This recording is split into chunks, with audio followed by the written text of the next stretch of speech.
Welcome to Queer News Tonight. This is the world's first and only LGBTQ daily news television show, broadcasting live and available on demand on your favorite streaming channels. We are proud to announce that YouTube has recognized Queer News Tonight, certified by analytics company vidIQ, as the world's most popular LGBTQ streaming news show. Our queer stories have reached over 10 million views. We are proud that we have more than 1,000 new subscribers in the last month, and that Queer News Tonight has more YouTube subscribers than any other LGBTQ brand in Florida. Over 500,000 of you have watched this show in the last 90 days. We thank you for watching and supporting our voice in the LGBTQ community. There is no other program in the world quite like Queer News Tonight. It is Thursday, May 8th. We are live and literally out of the closet and into the headlines. So many of our important stories we'll tell this evening on Queer News Tonight.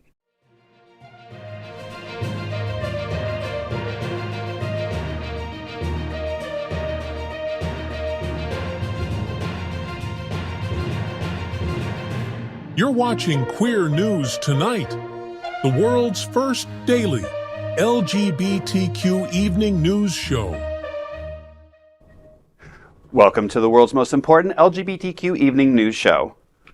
Hotspots Magazine, Happening Out Television Network, is a nonprofit 501c3 media company in the same model of PBS and NPR, but designed for the LGBTQ community. Our nonprofit mission is to support the 11 pillars of our LGBTQ community. We want to inform and educate the key issues of lesbian, trans, Latino, Black, healthcare, seniors, students, faith, social justice, business, and queer culture. Help us support our diverse community.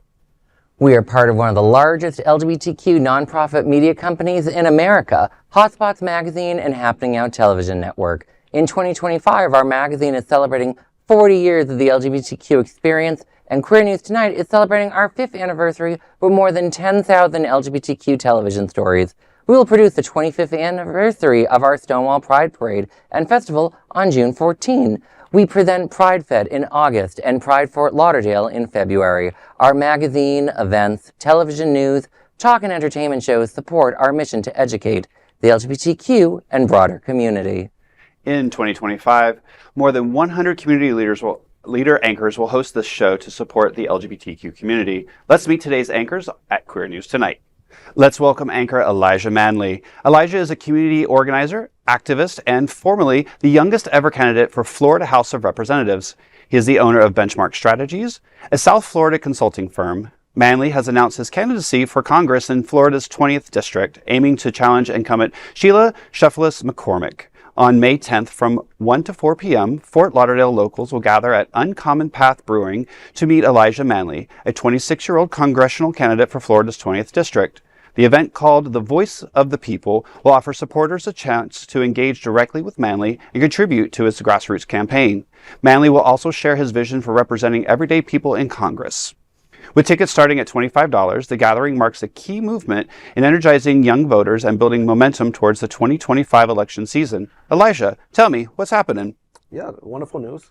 On Saturday, we'll kick off our campaign officially. Everyone's invited to attend. Give what you can.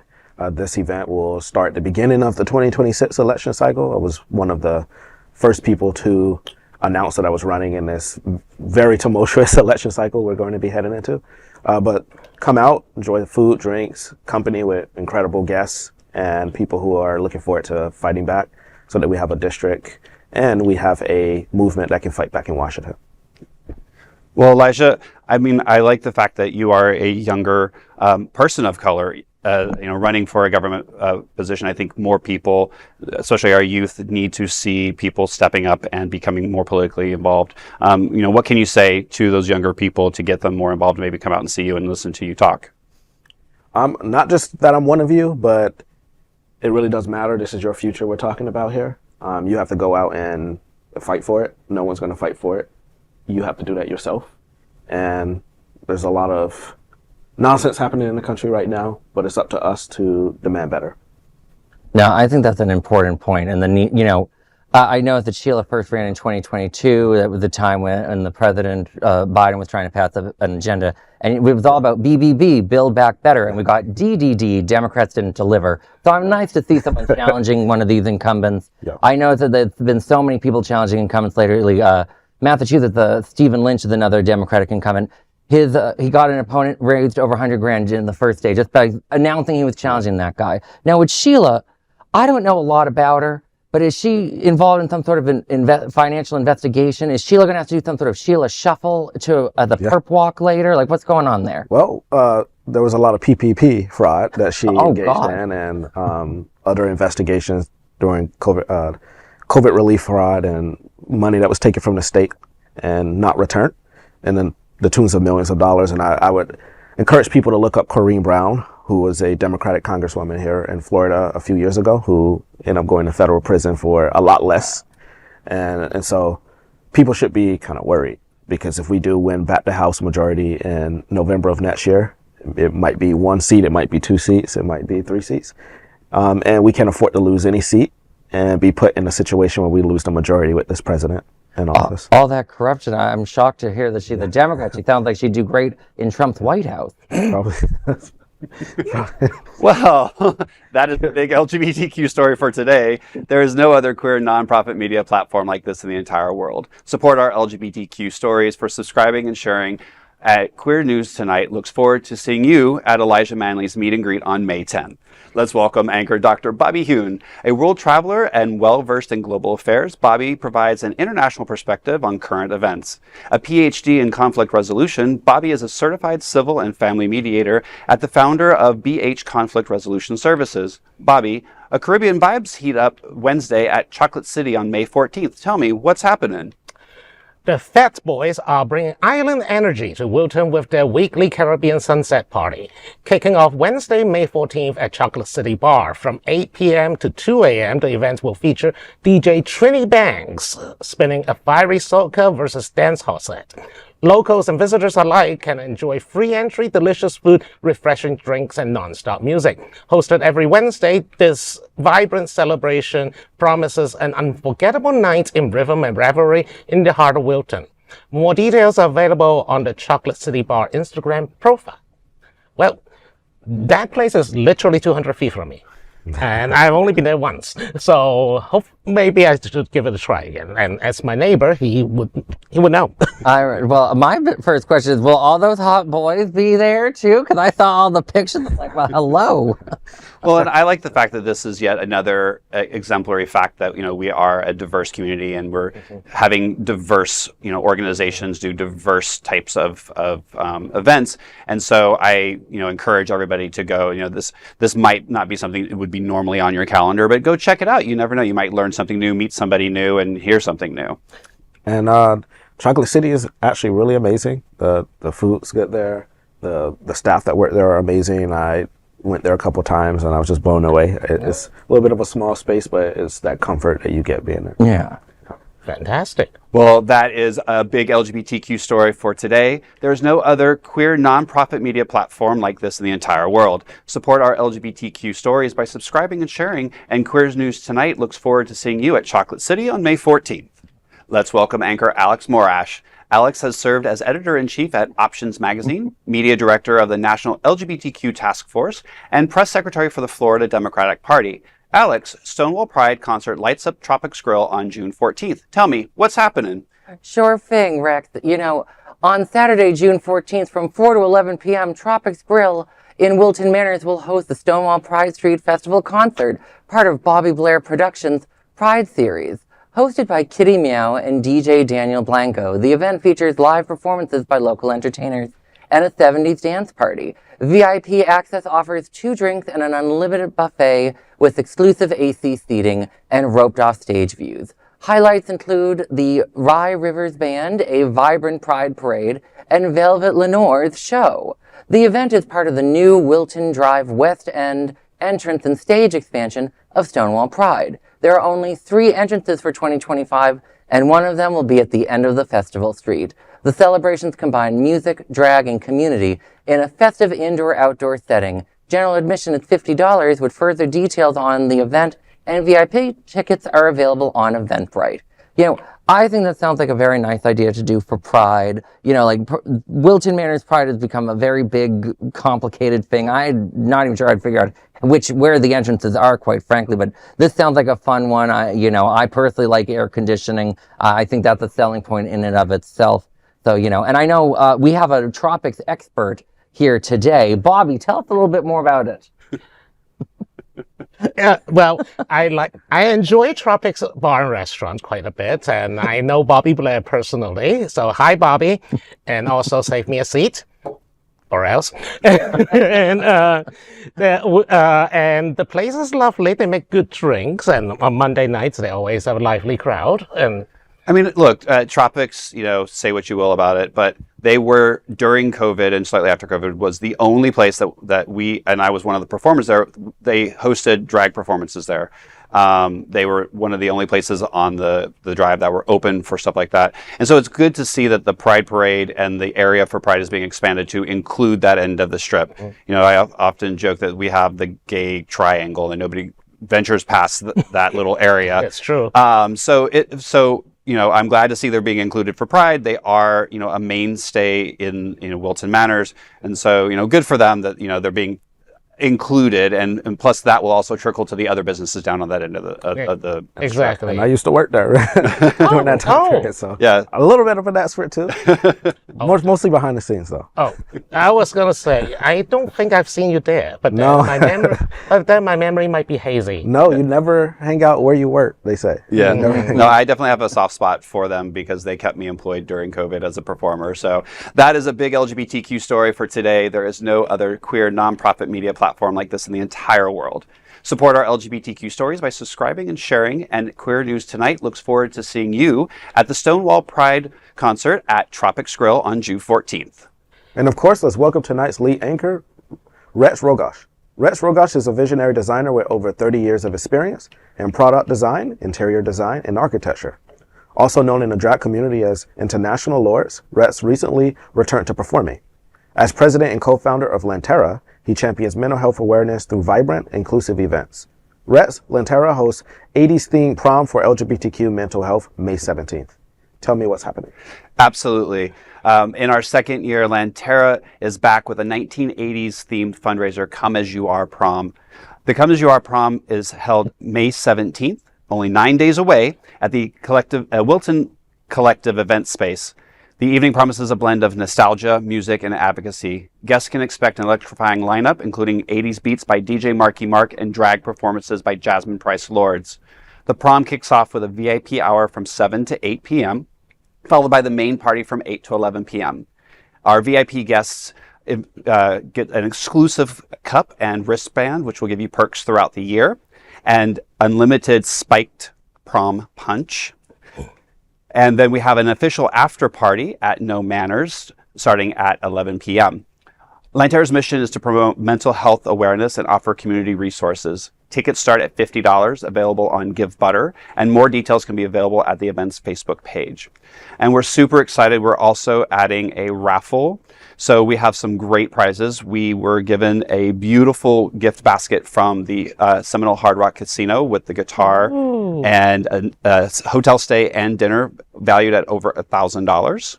And we have some gym membership gifts back.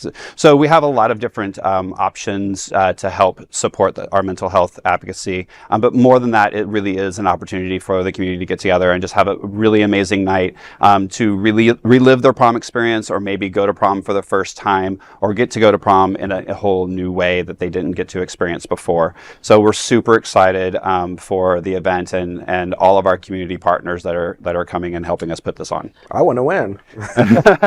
Well, you have to be there. Come buy the raffle tickets.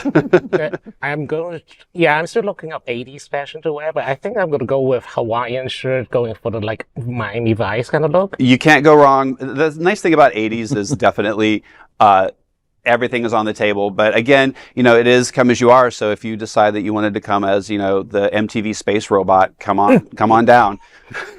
I nominate you for the MTV robot. Yeah, the astronaut. The astronaut. I'd be too hot in it. It would be too much humidity. And at least you look like a real astronaut, not like Katy Perry with I think she was better with it than how Gail tried to claim everyone was an astronaut. Oh my. That is a big LGBTQ story for today. There is no other queer nonprofit media platform like this in the entire world. Support our LGBTQ stories by subscribing and sharing.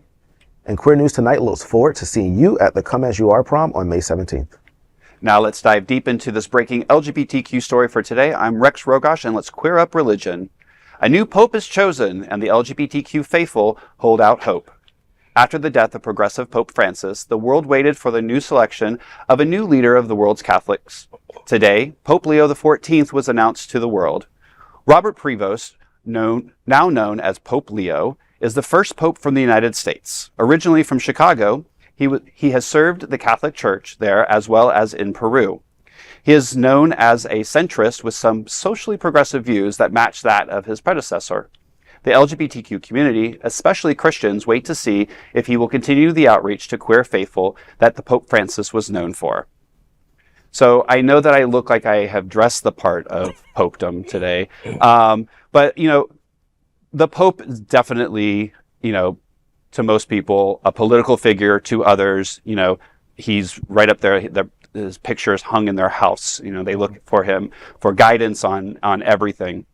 So it should be interesting to see somebody with American values and American culture, which is completely different than the rest of the world, how he perceives the world and how he reaches out to the world, because I do think that we approach things in religion slightly different. So it'll be interesting to see his point of views. I think it is actually more fair to say that he is more generally American Pope, since he actually served, since he actually went to Peru and served so long for 2 decades that Peru made him a citizen. So this Pope is not like Dolan or other of the more conservative traditionalist wing of American cardinals and archbishops. This is more of an internationalist pope. He has already came out very strongly months before he was elected against the White House's policy of random deportation. He has said something that is not queer friendly back in 2012, but Catholic Church in 2012 is very different from Catholic Church in 2025, especially after Francis' passing. So I look forward to hear what he has to say. He might say nothing at all, to be honest. Well, and he's also been, kind of sweep under the rug, about pedophiles within the church as well. I think every archbishop has that sin on their belt. So, while he is centrist, he is still part of the Catholic Church. And look, I've always, been somebody who is very against organized religion. So I'm no expert on the Catholic Church by any stretch of any means. But I think it is going to be interesting having an American, even though he spent so much time in Peru, he's still American. He still has somewhat, American, I don't want to say American values, but, there's just a way that you have thinking here in the United States. It is slightly different than the rest of the world. So it should be interesting. Yeah. And I'm extremely cautiously optimistic. In 2012, I wasn't quite gay friendly and I turned out to be gay. So, I'm going to just wait and see what happens. Pope Francis also, and before he became the Pope, he also had a history of really conservative things. And a lot of people, President Obama wasn't quite for gay marriage, until his second term. So I'll just wait to see. I'm not Catholic, so it doesn't necessarily affect me, but I know that they have a lot of influence over, especially here in America, him being an American Pope now, that's going to have a lot of impact on the Catholic community, especially here in the States. As someone who was raised Catholic, here you were saying in 2012 you weren't as gay friendly and you turned out to be gay. I'm like, I think we could say that about a lot of cardinals these days too. A lot of people talk about this left or right in the Catholic Church, and I think that we're instantly want to do it like American politics, the description. But I think the most fascinating thing was reading in the Wall Street Journal. I know, a very left-wing publication that I tend to read, but it's their finances that are the biggest issue hitting the church right now. It's not their theology. I think this pick had more to do with he worked at a high-level position with Francis. Francis came in after Benedict. Benedict resigned a month after the Italian bank. So your bank is so messed up where you're not doing transactions with you anymore. And that led to that Pope resigning in some ways. And it's just, that's how much of a big deal. Their pension system is a mess. You see all those pretty young men, those pretty Italian Swiss men that were doing all the military looking things today. Yeah. They need pensions. Nuns need pensions. There's hundreds of millions to billions of dollars at stake. There was a report that, when Francis came in, he was trying to clear out, I think it's called the Chiori. It's a bureaucracy. Yes.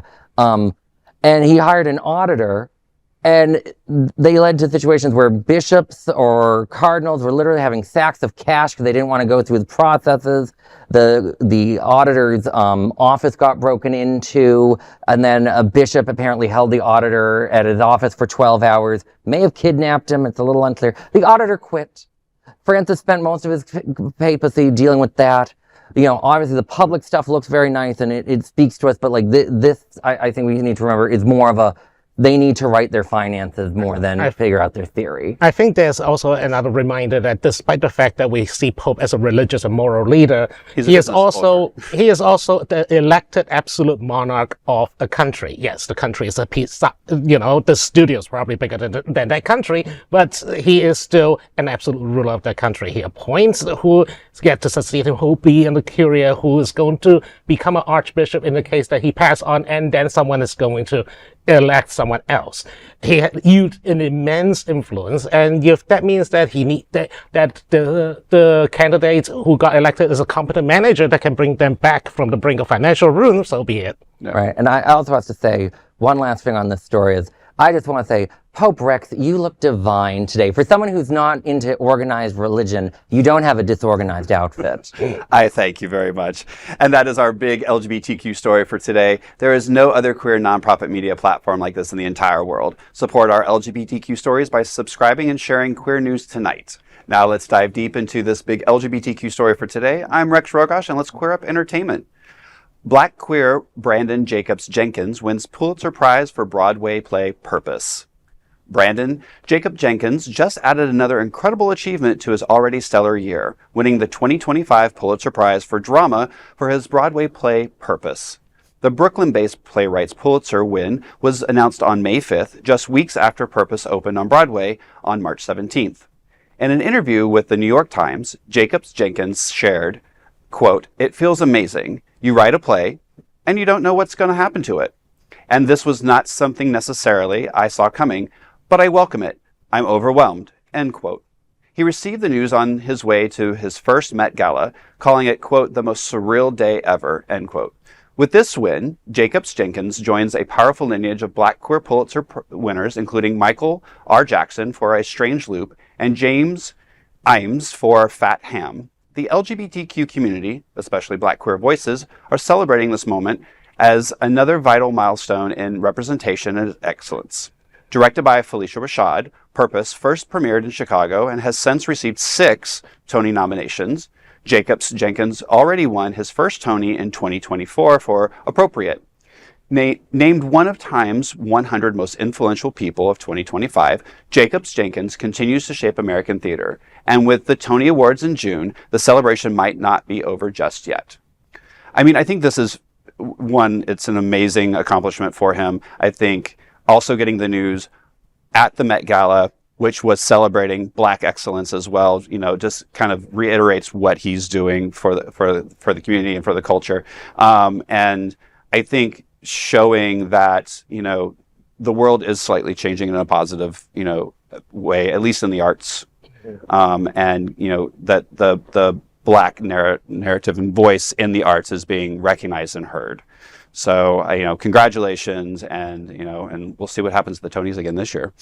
I think it's a fair, Anna Wintour know what she's doing. She essentially made a DEI gala just to spit in the face of who. I mean, absolutely. I mean, the Met Gala, is the fashion event of the world of the year each year. But Anna Wintour is she's no dummy, and she definitely knows what she's doing at that event by putting the right people at the right time on the carpet and in the room. So I mean, it definitely isn't any surprise there, but that doesn't diminish the kudos that for him. The outfits are lovely. I don't know if you've seen it. Have I seen it?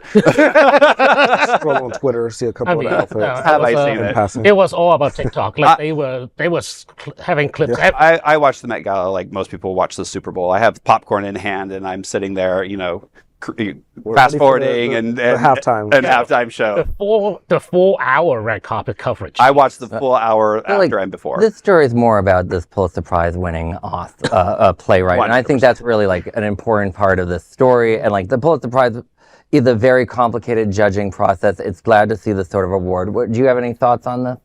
Yeah, I mean, I'm really happy to see that he won this award, and I mean, to win it at the Met Gala of all places. And I see a lot more promise for him. A lot more promise. Well, that is a big LGBTQ story for today. There is no other queer nonprofit media platform like this in the entire world. Support our LGBTQ stories by subscribing and sharing Queer News Tonight.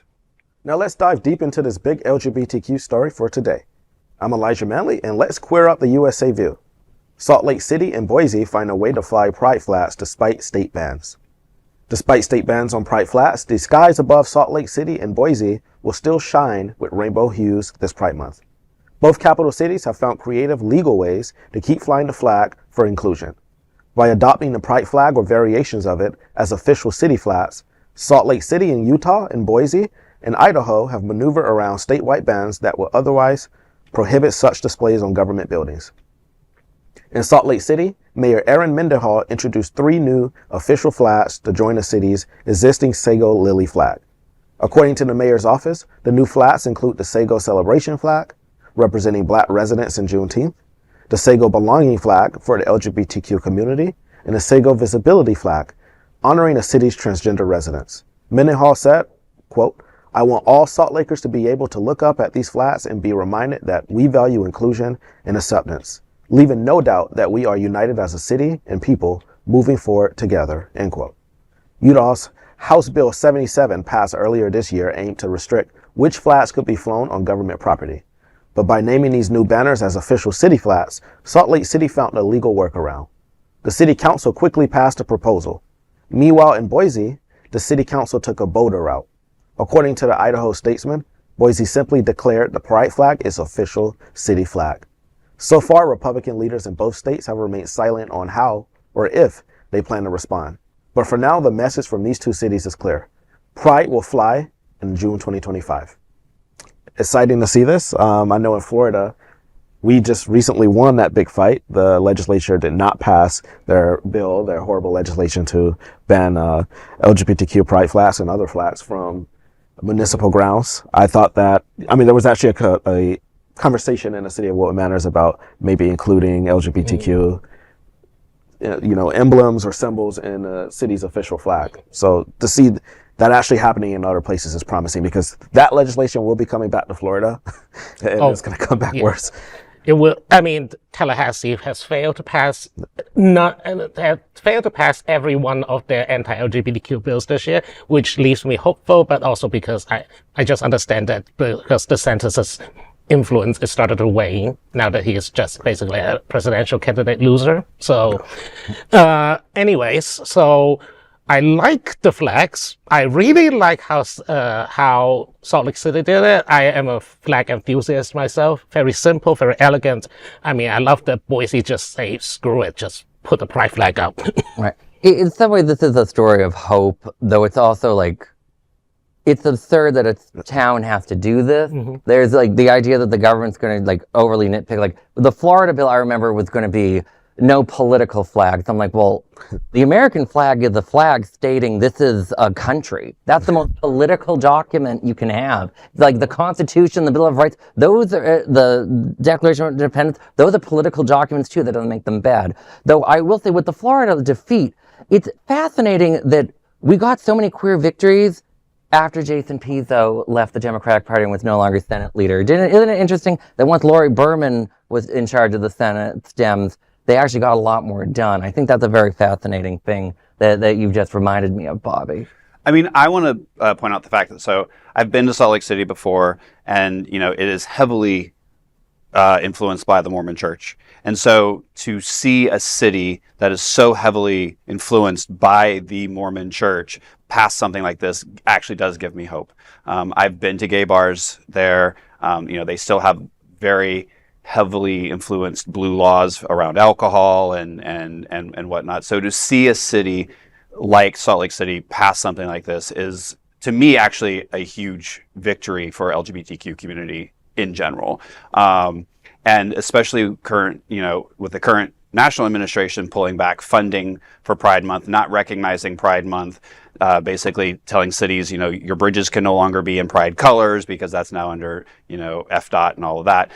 For cities to actually stand up and take the charge, I think is commendable and sad at the same time, but I'm glad that somebody's doing it. Yeah, and unfortunately, Trump, you're right, the good point with him with flags, but remember, the last president to ban flags, sign it into legislation, was Joe Biden. He banned them at embassies to get a budget passed. He signed it anyway. So both parties sadly have done that. No. So that is our big LGBTQ story for today. There is no other queer nonprofit media platform like this in the entire world. Support our LGBTQ stories by subscribing and sharing Queer News Tonight. Now let's dive deep into this big LGBTQ story for today. I'm Bobby Huen, and let's queer up business. Apple to celebrate the strength and beauty of LGBTQ communities with 2025 Pride Collection. Apple is making a powerful statement of allyship this June as Pride Month approaches. The tech giant has unveiled its 2025 Pride Collection, a vibrant celebration of the strength, beauty, and individuality of queer communities around the world. At the heart of the collection is the new Pride Edition sports band. Hand-assembled and featuring a unique rainbow tapestry, no two bands are the same, a design choice meant to reflect the diversity of the LGBTQ community. Its innovative pin and tuck closure is laser-edged with the phrase, "Designed with pride in California." Alongside the band, Apple is launching a Pride Harmony watch face with rainbow stripes that transform into numerals when the wearer lifts their wrist. Matching wallpapers for iPhone and iPad featuring dynamic rainbow designs that shift as users interact with their devices. These digital tributes will be available with the upcoming watchOS 11.5, iOS 18.5, and iPadOS 18.5 updates. The company adds, quote, "Apple is proud to financially support organizations that serve LGBTQ plus communities," end quote. Though this year's beneficiaries haven't been named, past recipients included ILGA World and the Human Rights Campaign. In a year where many corporations are retreating from public pride support, Apple's move stands in stark contrast. Apple's Pride Collection isn't just colorful, it's courageous. And for that, I pretty much agree, although it comes at no surprise. Apple has always been a pretty progressive company. I mean, the CEO, Tim Cook, is openly gay, and of course they are always very design forward. So I am looking forward to this as someone who owns an iPad and an iPhone, but I don't have an Apple Watch because I prefer my watch analog. So I mean, I will say, and anybody who says, oh, they're just out for the money during June, they as a company basically said, no, we're not getting rid of our DA. I mean, like the shareholders pretty much said, do not get rid of DA. Yeah. And so they are not only, there as during Pride Month, but they are there all year round with their practices. Mm-hmm. So for that, it is somebody that I would want to support. And bear in mind, outside of the watch band, all the other stuff is basically free. You just have to update your iOS software. So there's very little financial motive in it. I mean, yeah, there's the watch band, but if you need a band, you buy a watch band. Absolutely. And they're taking a couple hits. I mean, especially with the tariffs. Yes. They're finding ways around that. They flew 5 plane loads full of iPhones just to America, just in time for the tariffs. And I'm very happy to see that there are some companies that are pushing back against this anti-DEI fascism that we're seeing. Mm-hmm. And Apple doing that gives me a lot of trust. I will be keeping my iPhone. Same. I might upgrade. No, like I do think it's nice to have a CEO of a big company that's openly gay. I will probably, for my iWatch, do that fun little look. I thought it was very modern. It reminded me very much of like 1920s modernism. Mm-hmm. Yes. A lot. That being said, I'll be the one to say, never trust a company. They are fair weather friends at best. I think it's great that they're doing this, and I say we should take their money, tell them to give them all of their money to the queer community, but don't expect Bernie Sanders. Right? Yeah, but like don't expect it every day. The companies are here today, gone tomorrow with their support, and to just always remember that. I'm not saying don't cash their check. Just don't expect it to come tomorrow. Well, and also, I don't mind if they actually decided to not reveal who they're giving money to this year, because, that, the Twitter and Musk is going to lead like an army to like dogs and harass the people who I got think the they money. might have to disclose. Yeah, they might have to disclose eventually, but they don't have to disclose immediately on Pride Month. They can just disclose in their annual filing later. Correct. A second. Correct. Yeah. You know, as real quickly, as someone who runs a nonprofit, you know, the same thing. We give money to people every year, and we do disclose it towards the end of the year, so that way we don't have to deal with any of the backlash. And so, you know, kudos to Apple for keeping their cards close and, you know, still supporting the LGBTQ community at large. So that is our big LGBTQ story for today. There is no other queer nonprofit media platform like this in the entire world. Support our LGBTQ stories by subscribing and sharing Queer News Tonight. Now, let's dive deep into this big LGBTQ story for today. I'm Alex Morash, and let's queer up gay culture. The Real Doge, as the Department of Gay Excellence, introduces clever merch. Get ready to report for duty in style. The Department of Gay Excellence, or DOGE, has officially launched its first wave of clever, queer merch. The satirical agency, made legendary by Bob the Drag Queen during her unforgettable moment at the 2025 Queerties, is now fully uniformed and ready to serve representation, rebellion, and rainbow realness. The Pride store is the exclusive home of this collection, which includes t-shirts, crop tops, and tank tops, all proudly featuring double-sided printing. The front simply reads, Doge, with the full unofficial rainbow seal of the Department of Gay Excellence on the back. The concept riffs on Elon Musk's so-called Department of Government Efficiency, turning the tech bro bluster into bold, campy brilliance. And you know what? I love this sort of thing. I'm getting ready, you know, I've been looking at myself with us doing something called Culturally Floridian. I'm doing a similar thing. I love seeing this sort of stuff. The only thing I'll say, though, to slightly push it, Bob the Drag Queen, though, is I remember during the 2024 election, she liked to do a lot of anyone she thought was leftist or revolutionary. She liked to really go after them. She talked about a lot about people in Brooklyn and brownstones wanting revolution, and now she's connected to it. I just remind her, like, it's okay. This sort of stuff is fun, and you should do it more, and not necessarily discourage that sort of stuff. I kind of like the seal, but I wish that it would be small like this, and on top of if they do it in a polo shirt, I'll wear it. I mean, leave it to the gays to be satirical. I mean, we've taken back, you know, slurs and made them campy and always make fun of stuff. I just, you know, to bring it back to, you know, purpose, I mean, I'm just hoping that part of the proceeds goes and funds some sort of political movement against, you know, Doge, and really put your money where your mouth is. You know, I am definitely all one for, you know, saying loud and proud what we should be against, but, you know, if we're making money off of it, maybe we should hopefully put some money towards it. So, but I'm going to run to the Pride Factory tomorrow and get my little crop top or tank top, or maybe I'll buy all three, who knows. That is the big LGBTQ story for today. There is no other queer nonprofit media platform like this in the entire world. Support our LGBTQ stories by subscribing and sharing Queer News Tonight. Now let's dive deep into this big LGBTQ story for today. I'm Al Ferguson, and let's queer up South Florida and Florida. Ronnie, Larsen, and Powell reinvents theater in Wilton Manors with Sound of Music. Here's how they did it. Something very new happened on Wilton Drive last night, and it wasn't the 65-year-old Broadway musical Sound of Music. It wasn't so unusual to see a production of the Rodgers and Hammerstein classic that was written in 1958. What was unusual is that it was produced by Ronnie Larsen and Plays of Wilton. This is a creative organization that has given us productions like Truck Stop Sally. Remember that one? Well, last spring, Larsen also produced a free outdoor production of A Funny Thing Happened on the Way to the Forum at Wilton's Mickle Park. That inspired Norman Extract, the founder of the Fort Lauderdale LGBTQ+ meetup group, to offer a $50,000 grant to produce something else. Surprisingly, they landed on The Sound of Music.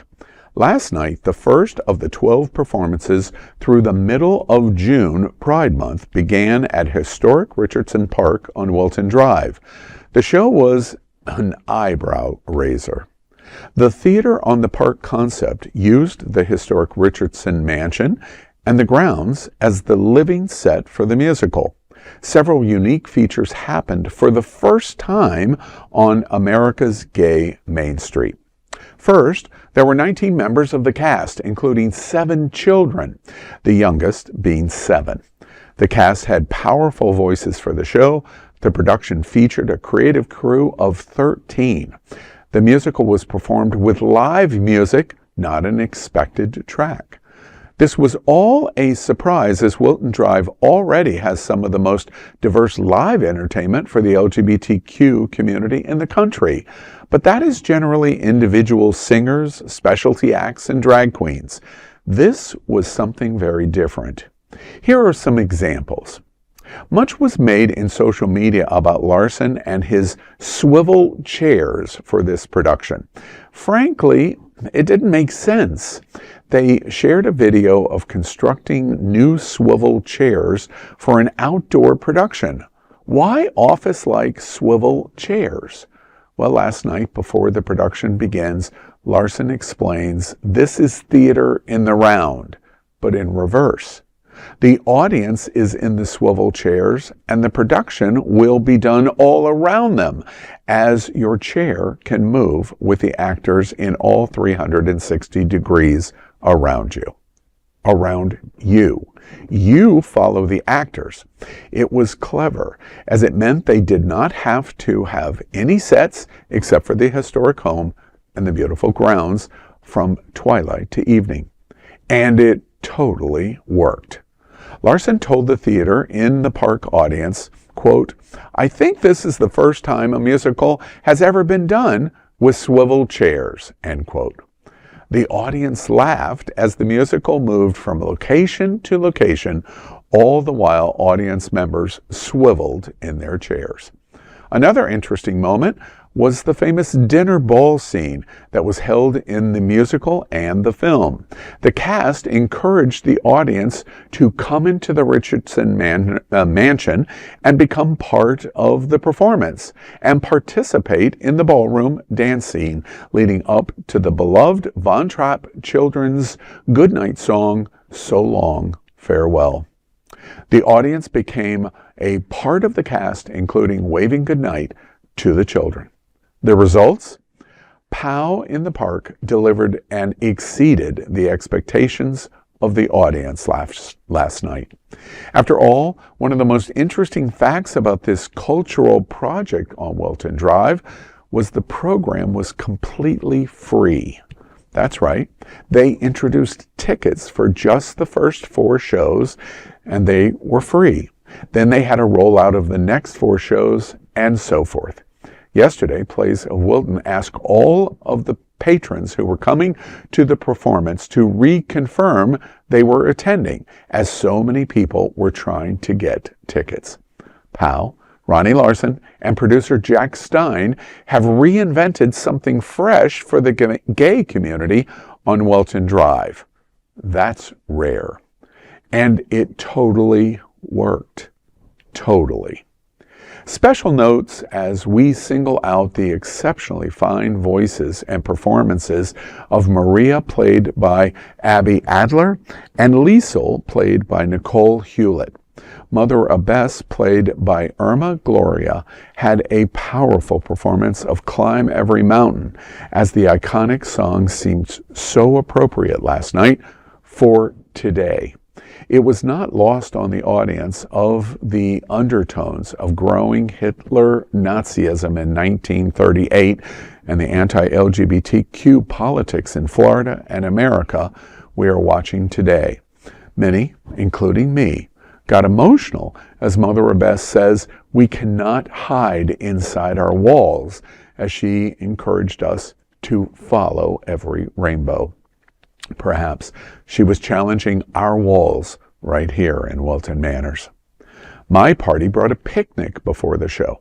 I did not attend last night's opening thinking that Plays of Wilton would blaze new trails with a 1950s musical.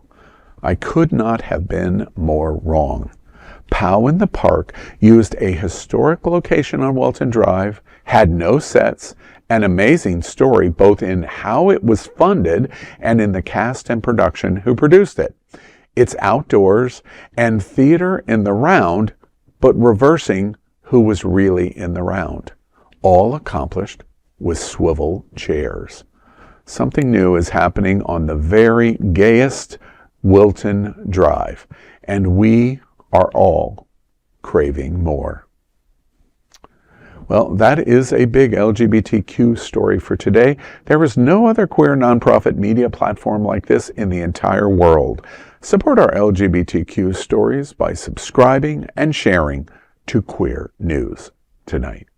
Those are today's headlines from Queer News Tonight. These anchors represent the best of our LGBTQ and ally community. If our community is important to you, share this news with your friends and family. Join the conversation on your favorite streaming platform. Queer News Tonight is the only live LGBTQ digital television show in the world that is out of the closet and into the headlines. We need your support. If our community is to grow and then thrive, we must tell our stories and bring them to the attention of the broader world. This is the only place in this world that tells these types of LGBTQ stories in motion and sound. That is the passion of Hotspots Magazine, Happening Out Television Network, and Queer News Tonight. I'm your anchor, Rex Rogosh. And on behalf of these LGBTQ reporters, the anchors of Queer News Tonight, including Elijah Manley, Dr. Bobby Huen, and Alex Morash. We will see you daily at 8 p.m. To our LGBTQ world, we hope you will join us by embracing love, generosity, bravery, be transformative, and queer. Good night.